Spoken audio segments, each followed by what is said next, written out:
السلام علیکم ورحمۃ اللہ وبرکاتہ۔ الحمد للہ رب العالمین والصلاة والسلام علی رسول کریم، اما بعد۔ گناہ معاف کروانے کا بہترین موقع، 9 ذی الحجہ، عرفہ کے دن کا روزہ۔ حضور اکرم صلی اللہ علیہ وسلم نے ارشاد فرمایا، عرفہ کے دن کے روزے کے متعلق میں اللہ تعالیٰ سے پختہ امید رکھتا ہوں کہ وہ اس کی وجہ سے 1 سال پہلے اور 1 سال بعد کے گناہوں کو معاف فرما دیں گے۔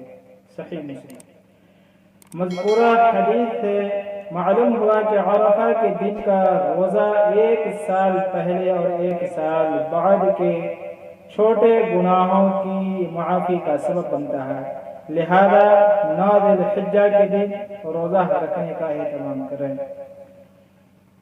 تکبیرات تشریق، اللہ اکبر اللہ اکبر، لا الہ الا اللہ واللہ اکبر، اللہ اکبر وللہ الحمد، یہ وہ کلمات ہیں جنہیں تکبیرات تشریق کہا جاتا ہے، جو کہ 9 ذی الحجہ کی نماز فجر سے لے کر 13 ذی الحجہ نماز عصر تک ہر فرض نماز کے بعد مردوں کے لیے بلند آواز سے، جبکہ خواتین کے لیے آہستہ آواز سے 1 بار پڑھنا واجب ہے۔